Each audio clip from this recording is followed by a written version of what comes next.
Imagine waking up tomorrow and realizing that everything you know is wrong. Not just a little wrong, but fundamentally completely wrong. The house you're sitting in right now, the city outside your window, the entire concept of staying in one place. What if none of it ever existed? What if 12,000 years ago, our ancestors made a different choice and humanity never stopped moving?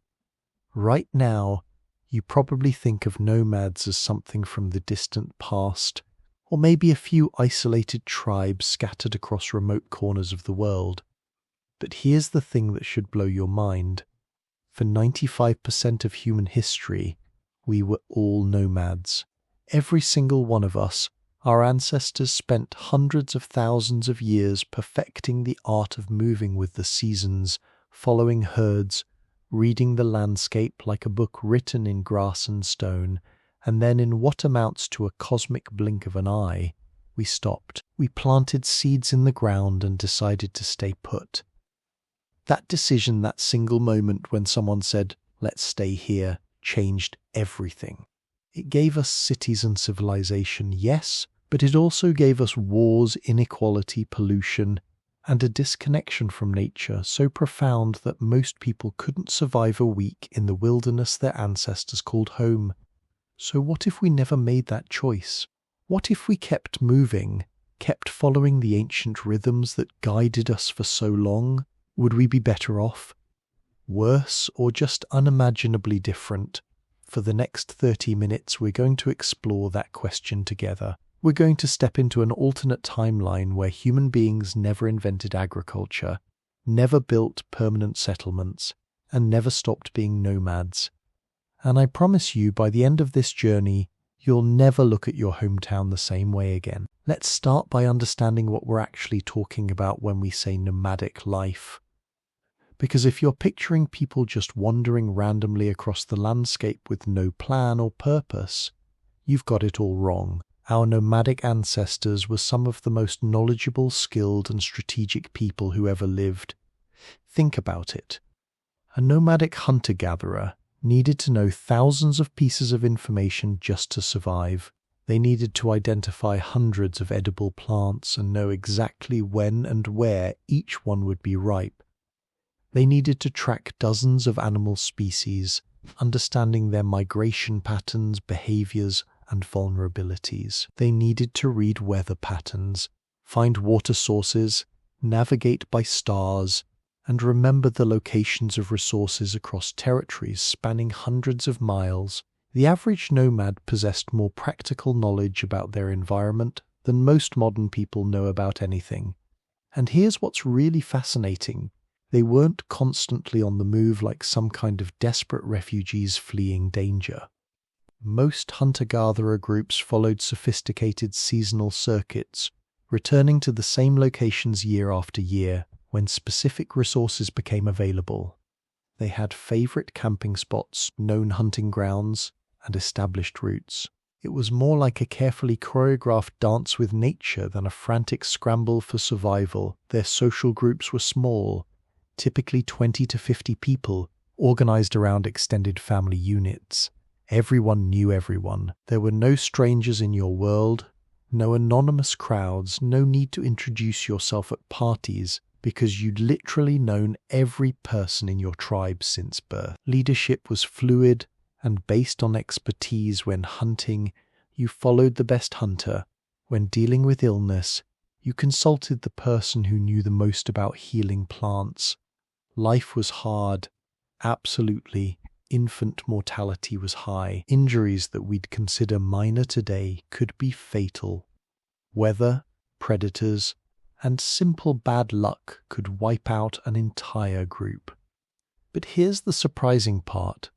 Studies of modern hunter-gatherer societies show that they actually work far fewer hours than most people in agricultural or industrial societies. Some estimates suggest as little as 15 to 20 hours per week on actual work of gathering food and maintaining tools. The rest of the time, social bonding, storytelling, art, play, rest. So what happened? Why did we stop? Around 12,000 years ago, in a region called the Fertile Crescent, some humans made a discovery that would change everything. They noticed that if you planted seeds and protected them, you could grow more food in one place than you could gather by moving around. This is what we call the agricultural revolution, and it spread across the world like wildfire. But here's where our alternate timeline diverges. In our thought experiment, that revolution never happens. Maybe the climate doesn't shift in quite the right way. Maybe the wild ancestors of wheat and barley never developed the genetic mutations that make them worth cultivating. Maybe humans just collectively decide that the nomadic life is too valuable to give up. Whatever the reason, agriculture never takes off as humanity's primary survival strategy. What would that world look like? Well, first and foremost, it would be a world with far fewer people. Agriculture allowed population density to skyrocket because you could produce more food per square mile of land than hunting and gathering ever could. Without it, Earth's human population would probably stabilize somewhere between 1 and 10 million people total compared to the 8 billion we have today. That might sound like a loss, but think about what it means. Every human being would have access to abundant wild resources.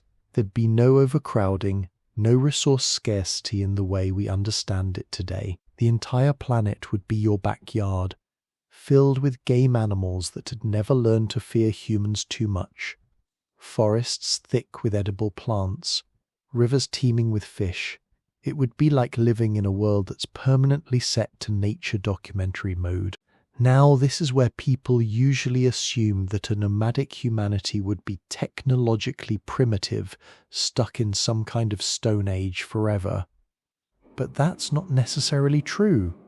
And here's why: nomads aren't stupid, and they aren't anti-innovation. They're just working with different constraints. The big limitation for nomadic people is weight. Everything you own has to be carried on your back, or dragged along when you move. This means nomads become masters of lightweight, multi-purpose technology. In our alternate timeline, we'd probably see incredible advances in materials science focused on creating strong, light, portable tools. Imagine composite materials made from bones, sinews, plant fibers, and stones, engineered to be as light as possible while remaining functional. But here's what we definitely wouldn't have: anything that requires permanent infrastructure. No metallurgy in the traditional sense, because you need furnaces that stay in one place to smelt ore. No pottery, or at least not much of it, because ceramic vessels are heavy and fragile. No monumental architecture, obviously. No writing systems based on permanent records, though we might develop incredibly sophisticated oral traditions and memory techniques that would make modern mnemonics look like child's play. What about the wheel? Interestingly, nomadic peoples probably wouldn't develop the wheel as we know it. Why? Because wheels need roads, and roads require settled societies to build and maintain them. But they might develop other forms of transportation technology. Imagine advanced sledges, sophisticated backpack systems, or even domesticated animals bred specifically for endurance and load-bearing in ways we never explored, because we settled down. Let's talk about what's missing in this alternate world. Cities. No New York, no Paris, no Tokyo, no ancient Rome or Athens. The entire concept of urban civilization simply doesn't exist. There are no buildings taller than what you can assemble in a day and disassemble just as quickly. No streets, no marketplaces, no town squares. At first, this might seem like an unimaginable loss. Cities are the engines of innovation, culture, and human achievement, right? But step back and think about what cities actually are. They're solutions to the problems created by having too many people in one place. You need sewage systems because you've got too many people producing waste. You need complex food distribution because you've got populations that can't feed themselves. You need police and laws because you've got strangers living in close proximity with competing interests. Nomadic societies don't have these problems because they literally move away from their waste, follow their food sources instead of importing them, and live in small groups where social pressure and personal relationships maintain order. In a strange way, cities are technology we develop to patch the problems created by abandoning nomadic life in the first place. But what about culture? What about the incredible art, music, and architecture that cities gave us? Here's the thing. Nomadic peoples would absolutely have rich cultural lives, just expressed differently. Instead of building cathedrals, they might create intricate sand paintings that are meant to be temporary. Instead of writing symphonies for concert halls, they'd develop complex musical traditions performed around campfires under starlit skies.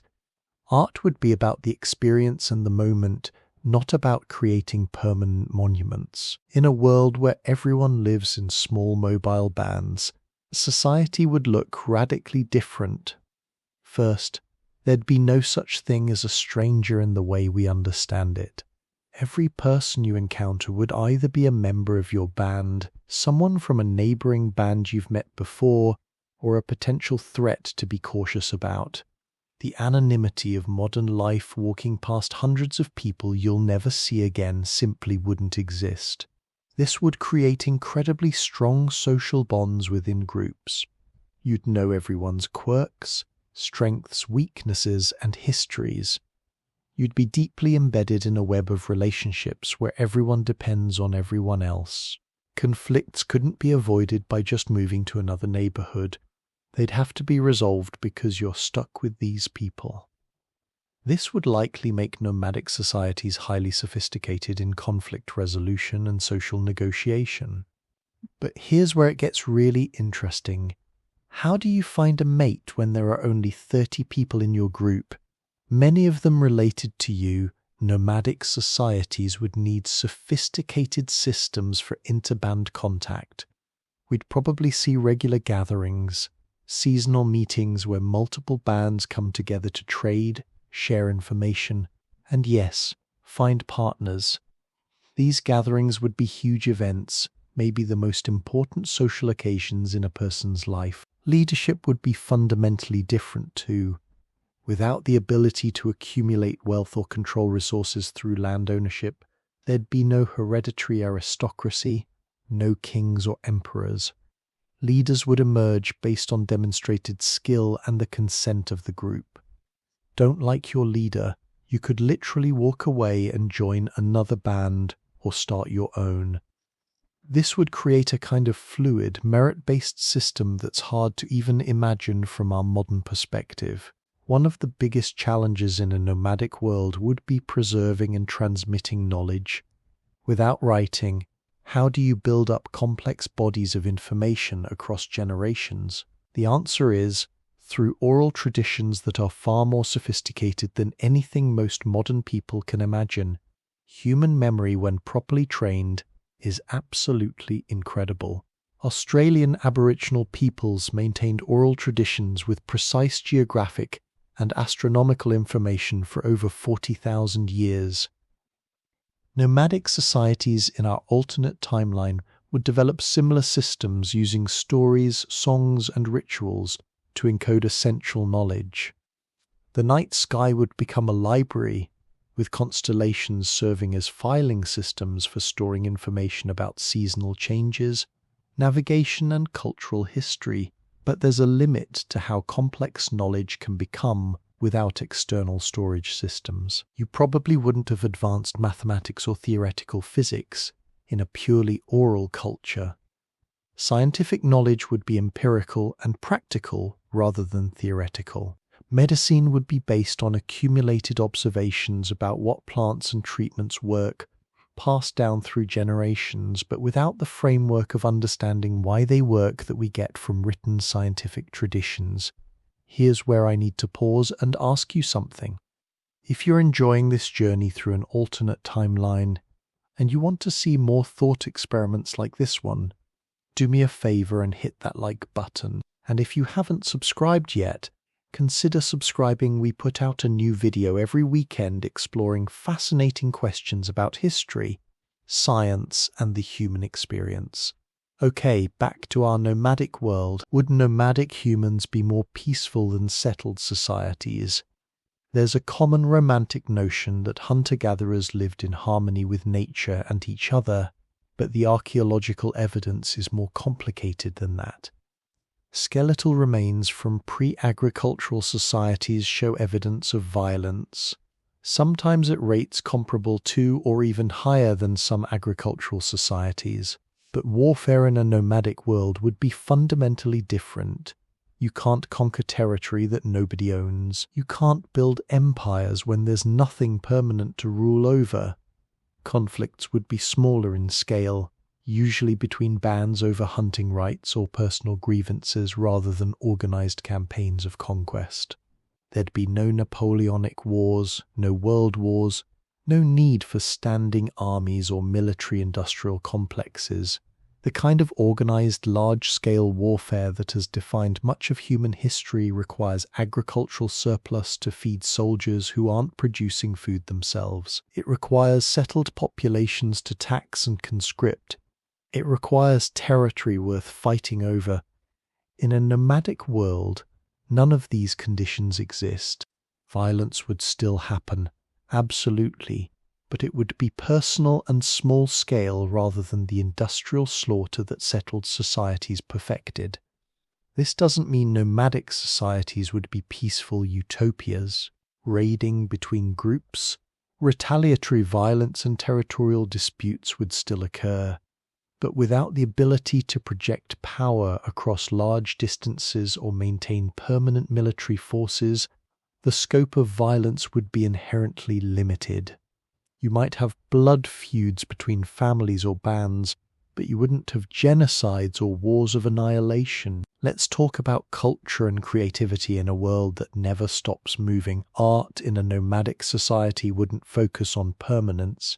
Instead, it would celebrate the moment, the experience, the transient beauty of being alive right now. Body painting would likely be huge, transforming people into living canvases that are recreated for special occasions.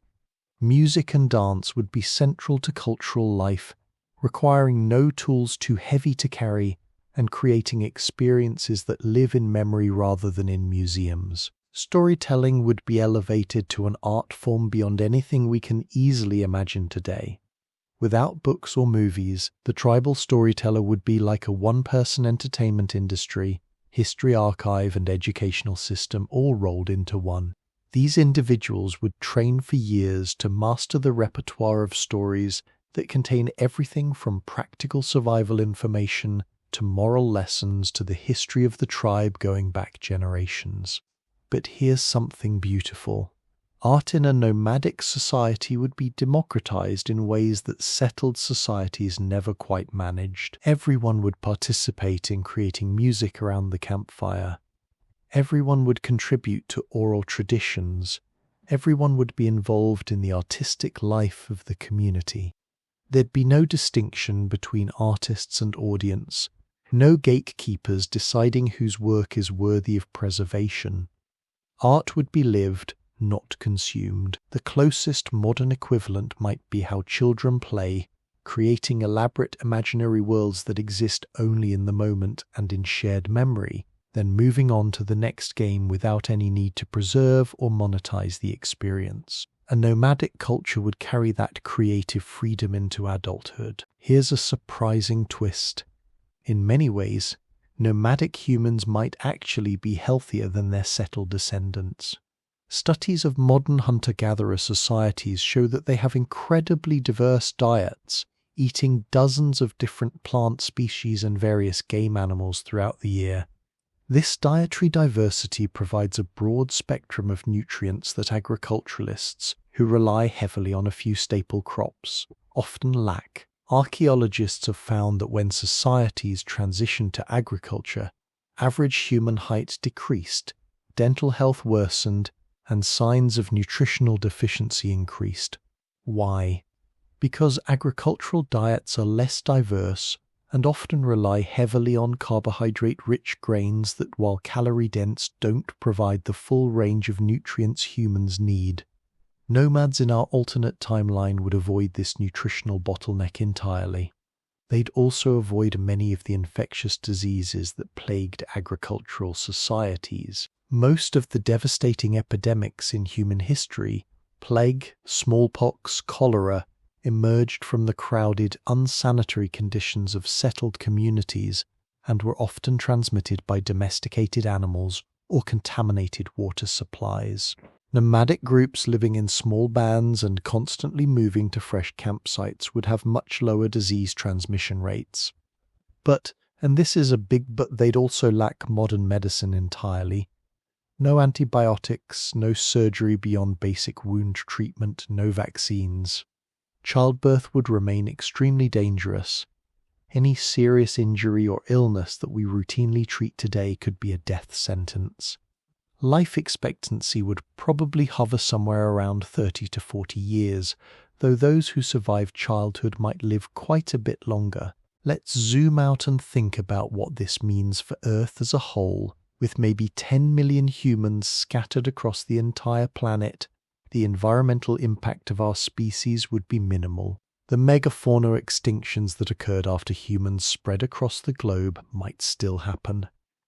There's evidence that even small populations of skilled hunters can devastate large animal populations, but the wholesale transformation of landscapes that agriculture brought would never occur.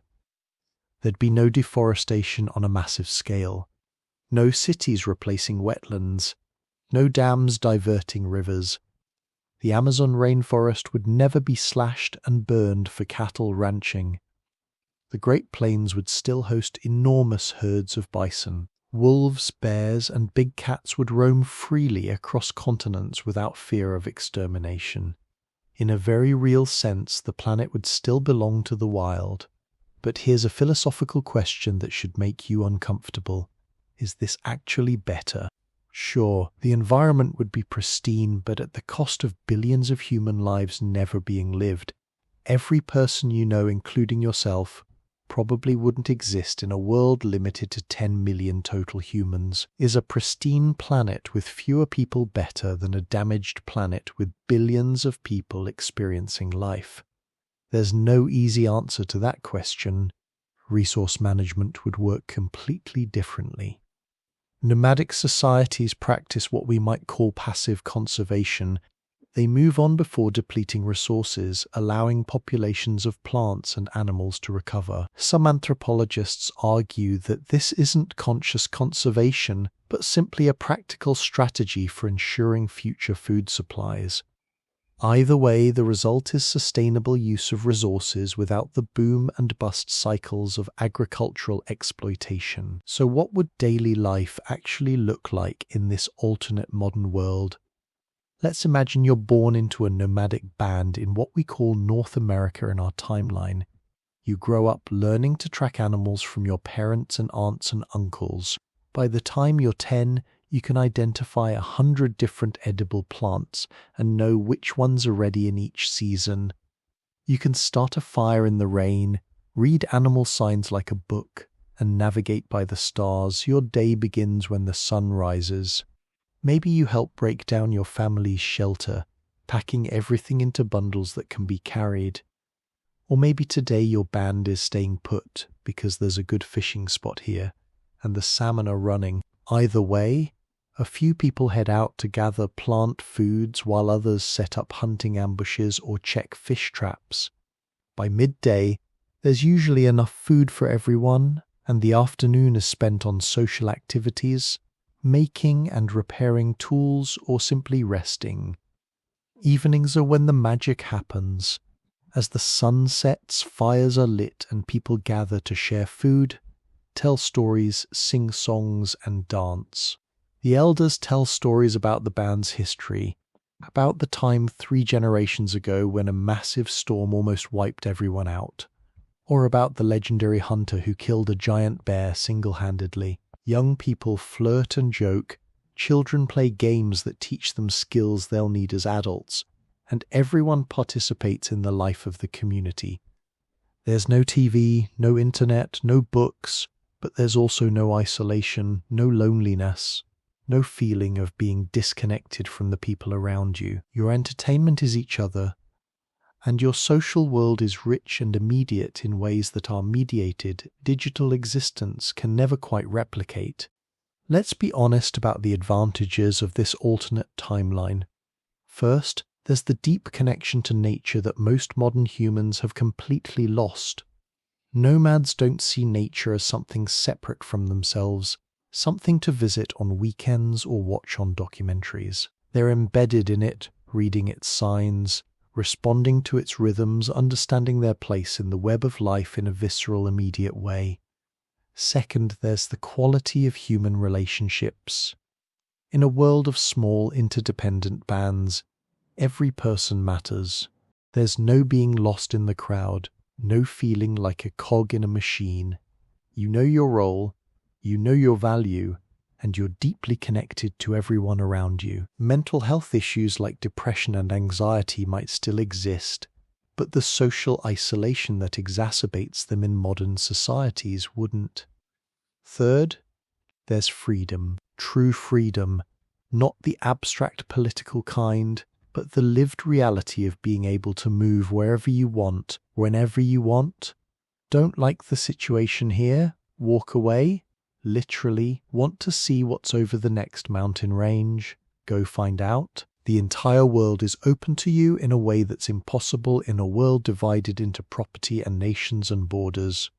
Fourth, there's equality. Without the ability to accumulate wealth or pass down property, the extreme inequality that characterizes settled societies can't develop.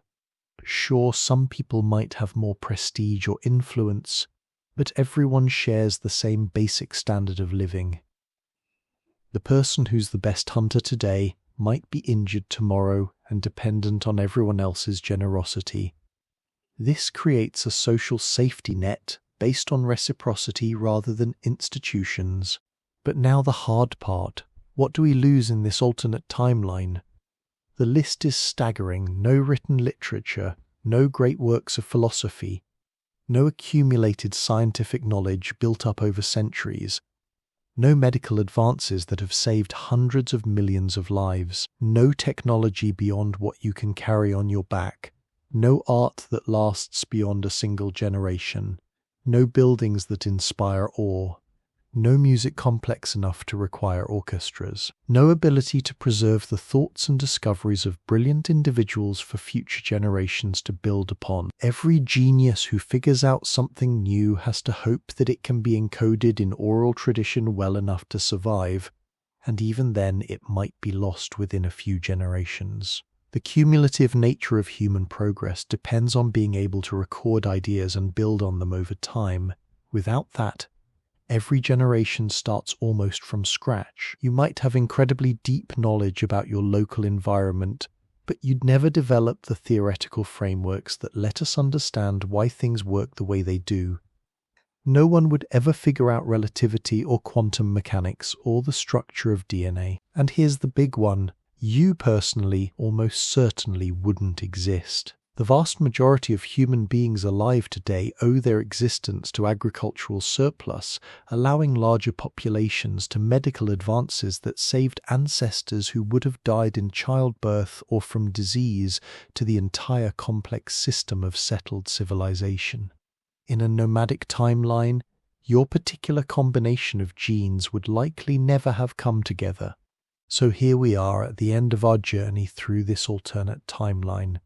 We've walked alongside humans who never stopped moving, who never planted crops or built cities, who remained embedded in the natural world in ways we can barely imagine. And the question remains, would we be better off? There's no simple answer because it depends entirely on what you value. If you value human life in sheer numbers, settled civilization wins hands down. 8 billion people are alive today who wouldn't exist in a nomadic timeline.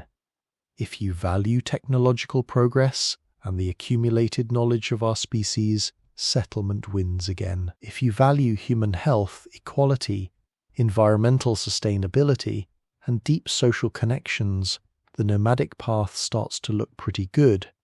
Maybe the real lesson here isn't about which path is better, but about recognizing what we've traded away and what we've gained. We gave up the freedom and egalitarianism of nomadic life to get cities, technology, and civilization. We disconnected from nature to build a world we could control. We accepted hierarchy and inequality as the price of complexity and scale. Our ancestors made that trade 12,000 years ago, and we've been living with the consequences ever since. We can't go back. Not really. 8 billion people couldn't survive as nomads even if we wanted to. But we can understand what we lost and maybe, just maybe, find ways to bring some of those ancient values into our modern world. More connection to nature, more emphasis on community, more awareness of our place in the larger web of life. The nomadic life isn't coming back, but the wisdom of those who lived it doesn't have to be lost forever. And maybe that's the real value of thought experiments like this one, not to pine for an alternate history, but to understand our own history well enough to make better choices about our future. Before I let you go, if this exploration gave you a new perspective on human history and our place in the world, I'd really appreciate it if you'd subscribe to the channel. We release a new video every weekend, and we've got more mind-bending thought experiments coming up. And hey, if you made it all the way to the end, you're exactly the kind of curious, thoughtful person who makes this channel possible. So thank you.